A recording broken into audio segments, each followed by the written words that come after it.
ஒரு அமலாக்கத்துறை ரைடு நடந்துச்சு. பொன்முடி அவர்கள் இந்த ஊருக்கு வந்து விழுப்புரத்துல பேசினாங்க. என் மீது மத்திய அரசு வேண்டுமென்றே கை வைத்திருக்கிறது. நான் ஒரு நேர்மையான மனுஷன். என் மேல ஒரு வன்மத்துல காழ்ப்புணர்ச்சியில மத்திய அரசு அமலாக்கத்துறை என்னுடைய இல்லத்திலே ரைடு பண்ணிருக்காங்க. இப்ப ரைடு நடந்ததுங்க. உங்க நிறைய பேருக்கு உண்மை தெரியாதுங்க. நிறைய பேர் உண்மை சொல்றது.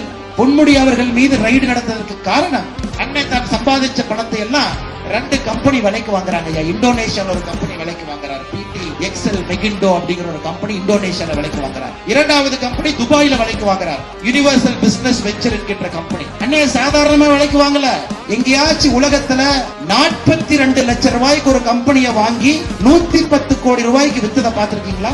உங்களுக்கு வர வேண்டிய வரி பணம் மக்களுக்கு மோடியை அனுப்பக்கூடிய மத்திய அரசுடைய நிதி எப்படி கொள்ளையடிக்கிறாங்க பாருங்க. 41 லட்சம் ரூபாய்க்கு நிறுவனத்தை வாங்கி 110 கோடி ரூபாய்க்கு வித்தா அதை அமலாக்கத்துறைக்கு தெரிஞ்சிருச்சு. 2022 விற்கிறாங்க. அதை கணக்கு பார்த்து பொன்முடி அவங்க வீட்டுல ரைடு விடுறாங்க. எப்படியா இவ்வளவு